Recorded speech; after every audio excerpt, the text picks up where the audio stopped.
नमस्कार, मी अमोल मोरे आणि आपण पाहतात बीज डंका पैसा पुराण या आपल्या विशेष बिझनेस बुलेटिन मध्ये आपलं मनपूर्वक स्वागत। भारतीय अर्थव्यवस्था सध्या मोठ्या बदलांच्या टप्प्यातून जात आहे। एका बाजूला कृत्रिम बुद्धिमत्तेच्या शर्यतीमुळे जागतिक उद्योग विश्वाचे चित्र बदलत आहे, तर दुसऱ्या बाजूला महागाई, मौल्यवान धातू आणि त्यांचे बदलते दर, डिजिटल व्यवहार, चलन व्यवस्था आणि उत्पादन खर्चातील वाढ यांचा थेट परिणाम सर्वसामान्यांच्या खिशावर होत आहे। त्यामुळे अर्थव्यवस्थेतील प्रत्येक घडामोड समजून घेणे हे आज पूर्वीपेक्षा अधिक महत्त्वाचं ठरलं आहे। आजच्या भागात आपण जाणून घेणार आहोत पंतप्रधान नरेंद्र मोदी यांच्या आव्हानानंतर देखील भारतीयांनी सोन्याची खरेदी पुन्हा का वाढवली, वाढत्या उत्पादन खर्चामुळे अंडी आणि चिकन का महागले, 2000 रुपयांवरील UPI व्यवहारांवर सेवा शुल्क लागू होण्याची शक्यता किती आहे, भारतीय चलन व्यवस्थेत प्लास्टिक नोटांचे नवे पर्व कसे सुरू होणार आणि कृत्रिम बुद्धिमत्तेच्या स्पर्धेत ॲपलने एनव्हिडियाला मागे टाकत पुन्हा जागतिक सर्वाधिक मौल्यवान कंपनीचा किताब कसा पटकावला। तर सुरुवात करूया आजच्या सर्वात महत्त्वाच्या बातमीने। पंतप्रधान नरेंद्र मोदी यांनी काही महिन्यांपूर्वी नागरिकांना काही काळ सोनं खरेदी टाळण्याचं आवाहन केलं होतं। पश्चिम आशियातील संघर्ष, वाढलेले आयात बिल आणि रुपयावरील दबाव लक्षात घेऊन हे आवाहन करण्यात आलं होतं। भारत आपल्या गरजेपैकी 90% अधिक सोनं आयात करतो, त्यामुळे सोन्याची आयात वाढली की व्यापार तूट, चालू खात्यातील तूट आणि परकीय चलन साठ्यावर ताण हा वाढतो। सरकारचा उद्देश स्पष्ट होता, सोन्याची मागणी कमी झाली तर आयात कमी होईल, डॉलरवरील अवलंबित्व घटेल आणि रुपयाला आधार मिळेल। मात्र ग्राहकांची मानसिकता वेगळी ठरली। सुरुवातीला विक्रमी दर, सरकारी आव्हानामुळे बाजारात काहीशी मंदी होती, अनेकांनी खरेदी पुढे ढकलली, पण जागतिक बाजारात सोन्याच्या किमती घसरताच परिस्थिती बदलली। गेल्या आठवड्यात सोन्याचे दर सुमारे 3000 रुपयांनी तर चांदीचे दर हे 7000 रुपयांहून अधिकने घसरले। ग्राहकांनी ही संधी मानत दागिने आणि नाणी आणि गुंतवणुकीसाठी सोन्याची मोठ्या प्रमाणात खरेदी सुरू केली। 18 जुलै 2026 रोजी मुंबईत 24 कॅरेट सोन्याचा दर हा प्रति 10 ग्रॅम सुमारे 1,40,996 रुपये, तर 22 कॅरेट सोन्याचा दर हा 1,29,152 रुपये इतका होता। एमसेक्स ऑगस्ट वायदा सोन्याचा भाव हा 1,40,725 रुपये, तर चांदीचा भाव हा 2,15,440 रुपये प्रति किलो नोंदवला गेला। दर अजूनही उच्च पातळीवर असले तरी विक्रमी उच्चांकाच्या तुलनेत झालेली घसरण ग्राहकांसाठी खरेदीची सुवर्ण संधी ठरली। भारतात सोने ही केवळ मौल्यवान धातू नाही, तर सुरक्षित गुंतवणूक, सामाजिक प्रतिष्ठा आणि भावनिक संपत्तीचे प्रतीक मानले जाते। त्यामुळे दर वाढले तर मागणी पूर्णपणे थांबत नाही आणि दर घसरले की खरेदी आणखी वेगाने वाढते। ग्रामीण भागात आज देखील सोनं हे विश्वासार्ह बचतीचं साधन मानलं जातं। वर्ल्ड गोल्ड कौन्सिलच्या अहवालानुसार भारतातील दागिन्यांची मागणी पुन्हा एकदा वाढू लागली आहे। श्रावण, गणेशोत्सव, नवरात्र, दिवाळी आणि विवाह हंगाम लक्षात घेऊन ज्वेलर्सने नव्या डिझाईनसह मेकिंग चार्जमध्ये सवलत, एक्सचेंज ऑफर आणि हप्त्यांच्या योजना सुरू केल्या आहेत। त्यामुळे बाजारातील मागणीला आणखी चालना मिळत आहे। भारतामध्ये दरवर्षी सुमारे 700 ते 800 टन सोन्याची मागणी असते। त्यामुळे जागतिक बाजारातील प्रत्येक चढ उताराचा परिणाम देशांतर्गत दरांवर तत्काळ दिसून येतो। अमेरिकेचे व्याजदर, डॉलर इंडेक्स, जागतिक महागाई, मध्यवर्ती बँकांची सोने खरेदी आणि भूराजकीय तणाव या सर्व घटकांचा सोन्याच्या किमतीवर थेट परिणाम पाहायला मिळतो। तज्ञांचं मत असं आहे की जागतिक मध्यवर्ती बँका अजून देखील मोठ्या प्रमाणावर सोन्याची खरेदी करत असल्याने दीर्घकालीन मागणी मजबूत राहण्याची शक्यता आहे। त्यामुळे अनेक गुंतवणूकदार सध्याच्या घसरलेल्या दराकडे भविष्यातील संधी म्हणून पाहत आहेत। एकंदरीत सरकारच्या अहवालानुसार भारतीय ग्राहकांची गुंतवणूक मानसिकता अधिक प्रभावी ठरल्याचं पुन्हा एकदा स्पष्ट झालं आहे। सणासुदीचा आणि विवाह हंगाम जवळ येत असल्याने पुढील महिन्यात सोन्याची मागणी आणखी वाढण्याची शक्यता सराफ बाजारातील तज्ञ व्यक्त करत आहेत। आता वळूया अशा क्षेत्राकडे ज्याचा थेट संबंध प्रत्येकाच्या जेवणाच्या ताटाशी आहे। अंडी आणि चिकनच्या वाढत्या किमतीमागे नेमके कोणते आर्थिक गणित आहे, पाहूया पुढील बातमीत। देशभरात उत्पादन खर्च वाढल्यामुळे अंडी आणि चिकन महागले आहे। कोंबड्यांच्या खाद्यामध्ये वापरल्या जाणाऱ्या मका, सोयाबीन खळी आणि इतर पोषक घटकांच्या किमतीमध्ये मोठी वाढ झाल्याने पोल्ट्री उद्योगावर आर्थिक ताण हा निर्माण झाला आहे। त्याचा परिणाम आता थेट ग्राहकांवर होताना दिसत आहे। अनेक शहरात एका अंड्याची किंमत 8.5 ते 9 रुपये इतकी पोहोचली असून चिकनचा किरकोळ दर हा प्रति किलो 250 ते 260 रुपये इतका झाला आहे। उद्योगातील तज्ञांच्या मते कोंबड्यांच्या खाद्यात सुमारे 55% वाटा मक्याचा असतो। मार्च पासून मक्याच्या किमतीमध्ये 35% वाढ ही नोंदवली गेली। खाद्यातील प्रथिनांचा प्रमुख स्रोत असलेले सोयाबीन खळीचा वाटा 22% असून तिची किंमत तब्बल 74% वाढली आहे। याशिवाय अॅमिनो ऍसिड सारख्या आवश्यक घटकांचे दर देखील अनेक पटीने वाढल्याने उत्पादन खर्च आणखी वाढला आहे। मका महाग होण्याचे एक महत्त्वाचे कारण म्हणजे इथेनॉल उत्पादन। पेट्रोलपेक्षा इथेनॉलचे मिश्रण वाढवण्यासाठी मोठ्या प्रमाणावर मक्याचा वापर होत असल्याने बाजारातील उपलब्धता कमी झाली आणि दर वाढले आहेत। दुसरीकडे गेल्या वर्षी सोयाबीनच्या उत्पादनात सुमारे 20% घट झाल्याने सोयाबीन खळीचे दर देखील विक्रमी पातळीवर पोहोचले आहे। यंदा मान्सूनच्या बाबत देखील अनिश्चितता असल्याने कच्च्या मालाच्या किमतीवर लवकरच परिणाम होऊ शकतो। याशिवाय वाहतूक खर्च, डिझेल, वीज मजुरी आणि फार्म व्यवस्थापनाचा खर्च देखील मोठ्या प्रमाणात वाढला आहे. पश्चिम आशियातील संघर्षामुळे काही खाद्य घटकांच्या आयातीवर परिणाम झाल्याने उत्पादन खर्चात आणखी भर पडली आहे. त्यामुळे उत्पादकांना वाढीचा खर्चाचा काही हिस्सा ग्राहकांवर टाकण्याशिवाय पर्याय उरलेला नाही. उन्हाळ्यातील विक्रमी उष्णतेने परिस्थिती आणखी गंभीर केली. उष्णतेमुळे कोंबड्यांची वाढ ही मंदावली आहे. अनेक भागात उत्पादन घटले आहे आणि पुरवठा कमी झाला आहे. मागणी कायम राहिल्याने किमती आणखी वाढल्या आहेत. नॅशनल एग कोऑर्डिनेशन कमिटीच्या आकडेवारीनुसार हैदराबादमध्ये अंड्याच्या एक्स फार्म एक दरात महिन्यात 15% तर गेल्या वर्षाच्या तुलनेत जवळपास 40% वाढ ही नोंदवली गेली. उद्योगाचे म्हणणे आहे की उत्पादन टिकवण्यासाठी किमान 7 रुपये प्रति अंडा एक्स फार्म दर आवश्यक आहे. त्यापेक्षा कमी दर मिळाल्यास उत्पादनावर आणखी परिणाम होऊ शकतो. तथापि जुलै अखेरीस काहीसा दिलासा मिळण्याची शक्यता व्यक्त केली जात आहे.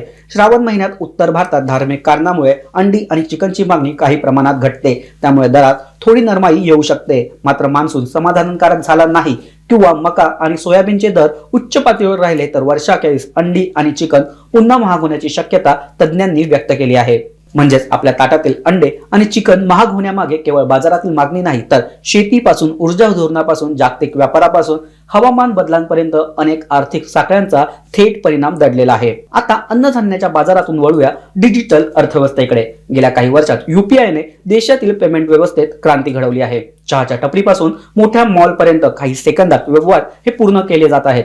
मात्र आता 2000 रुपयांपेक्षा जास्त मूल्यांच्या UPI व्यवहारावर सेवा शुल्क लागू होण्याची शक्यता चर्चेत आहे. केंद्र सरकार सध्या 2000 रुपयांपेक्षा जास्त मूल्यांच्या UPI व्यवहारावर तेही मोठ्या व्यापाऱ्यांसाठीच मर्चंट डिस्काउंट रेट अर्थात MDR लागू करण्याच्या प्रस्तावावर विचार करत आहेत. मात्र सामान्य ग्राहक, लहान दुकानदार आणि व्यक्ती ते व्यक्ती होणाऱ्या व्यवहारांवर कोणतेही शुल्क आकारले जाणार नसल्याचं स्पष्ट करण्यात आलं आहे.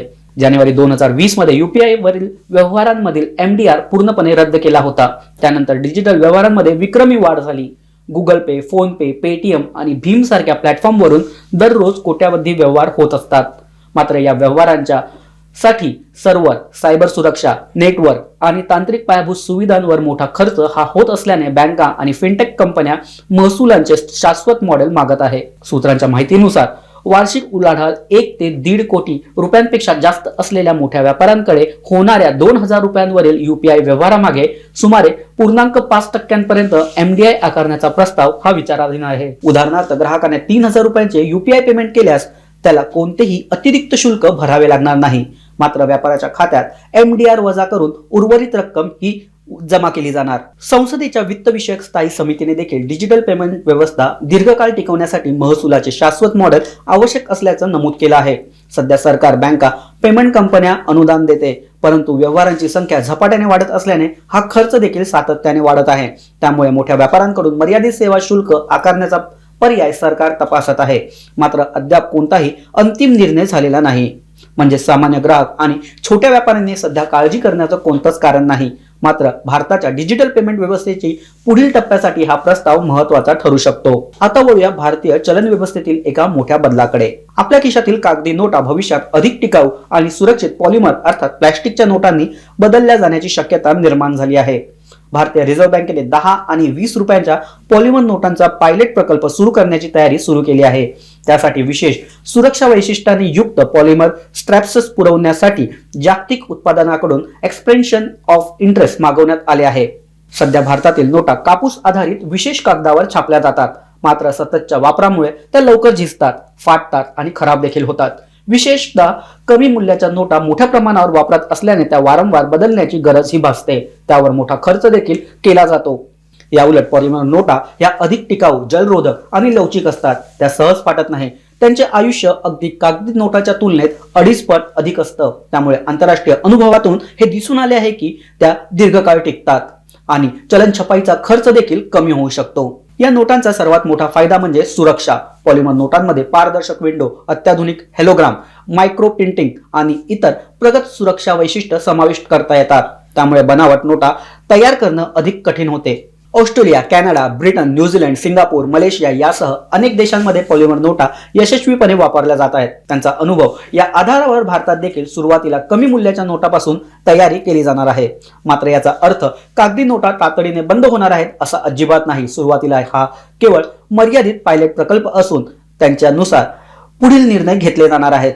त्यामुळे कोणत्याही अफवांवर विश्वास ठेवू नये असे तज्ज्ञ सांगत आहेत. आता वळूया जागतिक तंत्रज्ञान क्षेत्रातील आजच्या सर्वात मोठ्या घडामोडीकडे. कृत्रिम बुद्धिमत्तेच्या शर्यतीत पुन्हा एकदा एक मोठा बदल हा झाला आहे. ऍपलने एनव्हिडियाला मागे टाकत जगातील सर्वाधिक जास्त बाजार मूल्य असलेल्या कंपनीचा मान पुन्हा आपल्या नावावर केला आहे.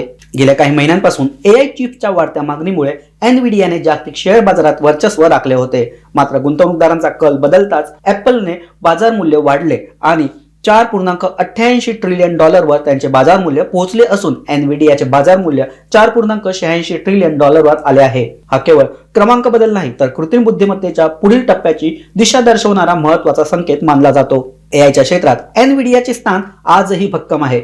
जगभरातील डेटा सेंटर, क्लाउड कम्प्युटिंग आणि चॅट जीपीटी सारख्या मोठ्या एआय मॉडेलसाठी लागणाऱ्या अत्याधुनिक जीपीयू चिप्स एनव्हिडिया तयार करते. त्यामुळे गेल्या काही वर्षात कंपनीच्या शेअरमध्ये विक्रमी तेजी पाहायला मिळाली. मात्र आता बाजाराचं लक्ष एआय तयार करणाऱ्या कंपन्यांकडून एआय सर्वसामान्य ग्राहकांपर्यंत पोहोचवणाऱ्या कंपन्यांकडे वळू लागले आहे आणि याच ठिकाणी ऍपल आघाडी घेताना दिसून येत आहे. ऍपलने ऍपल इंटेलिजन्स, सुधारित सिरी, ऑन डिव्हाइस एआय आणि आयफोन, आयपॅड, मॅक तसेच सेवांच्या मजबूत इकोसिस्टमच्या माध्यमातून कृत्रिम बुद्धिमत्तेचा वापर थेट ग्राहकांच्या दैनंदिन अनुभवाशी जोडण्यावर भर दिला आहे. भविष्यात एआय आधारित सेवांमधून मोठा महसूल मिळू शकतो असा विश्वास गुंतवणूकदारांमध्ये वाढत आहे. विश्लेषकांचं मत आहे की ऍपलची सर्वात मोठी ताकद म्हणजे हार्डवेअर आणि सॉफ्टवेअर मधील उत्कृष्ट समन्वय. चीनमध्ये ऍपल इंटेलिजन्स सेवा पुन्हा सुरू होण्याची शक्यता असून फोल्डेबल आयफोन संदर्भातील चर्चा आणि सिरीच्या नव्या आवृत्तीबाबत सकारात्मक प्रतिसाद यामुळे कंपनीच्या शेअरला चांगला आधार मिळत आहे. दुसरीकडे एनव्हिडियाच्या व्यवसायात मोठी कमजोरी दिसून आलेली नाही. एआय चिप्सची मागणी अजून देखील मजबूत आहे. मात्र गेल्या काही महिन्यात झालेल्या विक्रमी तेजीमुळे आणि अनेक गुंतवणूकदारांनी नफा वसुली केल्याने शेअरमध्ये काहीशी घसरण पाहायला मिळाली आणि या ठिकाणी ऍपलने बाजी मारत अव्वल स्थान हे पटकावलं आहे. तज्ज्ञांच्या मते एआय उद्योग आता नव्या टप्प्यात प्रवेश करत आहे. सुरुवातीची स्पर्धा चिप उत्पादकांमध्ये होती, तर पुढील स्पर्धा एआय वापर करून ग्राहकांना अधिक सक्षम आणि स्मार्ट सेवा देणाऱ्या कंपन्यांमध्ये होणार आहे. त्यामुळे ऍपल, एनव्हिडिया, मायक्रोसॉफ्ट, गुगल, अमेझॉन आणि मेटा यांच्यातील स्पर्धा आणखी तीव्र होण्याची शक्यता आहे. आजच्या पैसापुरांमध्ये आपण पाहिलं की सरकारी आव्हानानंतर देखील सोन्याची मागणी पुन्हा वाढत आहे. वाढत्या उत्पादन खर्चामुळे अंडी आणि चिकन महागले आहेत. यूपीआय व्यवहारांसाठी महसुलांचे नवे मॉडेल तयार करण्याचा विचार सरकार करत आहे. भारतीय चलन व्यवस्थेत पॉलिमर नोटांचे नवे पर्व सुरू होण्याची तयारी सुरू आहे आणि जागतिक तंत्रज्ञान क्षेत्रात ऍपलने पुन्हा एकदा सर्वाधिक मौल्यवान कंपनीचा किताब हा पटकावला आहे. आजच्या पैसापुरांमध्ये इतकेच. हे विश्लेषण तुम्हाला कसे वाटले हे आम्हाला कमेंट करून नक्की सांगा. अशाच विश्वासार्ह सखोल बिझनेस बातम्यांसाठी बीज डंका चॅनलला सबस्क्राईब करा, व्हिडिओला लाईक करा आणि आपल्या मित्रपरिवारांसोबत जरूर शेअर करा. पुन्हा भेटूया एका नव्या विषयासह, अर्थविश्वातील नव्या अशाच महत्त्वाच्या घडामोडीसह. तोपर्यंत नमस्कार, धन्यवाद.